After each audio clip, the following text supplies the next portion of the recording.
Back in March, my wife and I went over to have lunch with Grandma and Grandpa. We sat down, and right before we dug into the hot mac and cheese, we bowed our heads to pray. My grandfather, he bowed his head and he prayed, and it was a prayer that threw me for a loop, something that I didn't expect. Grandpa, in his prayer, thanked God. He had this worshipful heart in the words that he was saying. Now, that's not out of the ordinary for someone who is praying. So why did it shock me so much, especially since he has been joyful and gentle in the 20 years that I have known him? He was always joyful when I was a kid. He was funny and always gentle. If we annoyed him as kids, he never showed it. And I'm sure we probably annoyed him.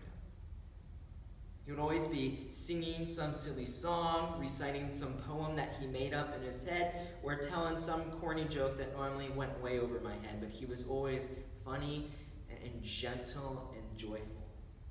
He was always joyful when I was a teenager. Now, as I started to grow up and get older, I'd hear stories of my mother and the life that she had in their family, or the life that Grandpa grew up in. And over time, I began hearing stories of him in ministry, the struggle he had in having to provide for a family while being paid like most people do in ministry, very little.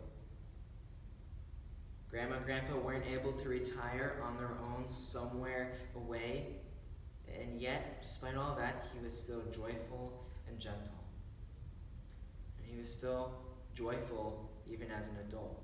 And as I got even older, I began hearing stories of him in ministry and some of the struggles that he went through. So not only did he have struggles providing for his family, but he went through a season of depression while in ministry. Grandpa wasn't perfect, but God got him through it, and this depression and hurt didn't change his joyfulness or his attitude permanently.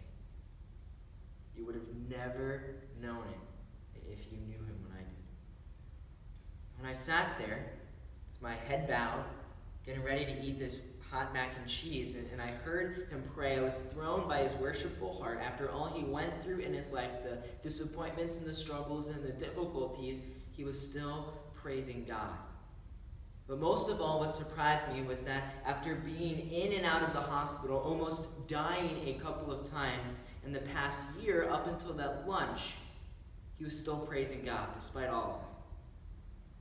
Little did I know that afternoon that him praying would be the last time I would hear him pray. So a month and a half later, he passed away.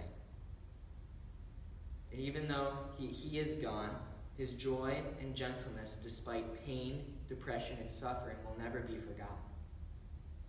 I know that prayer will always remind me that there is never a reason to not praise God.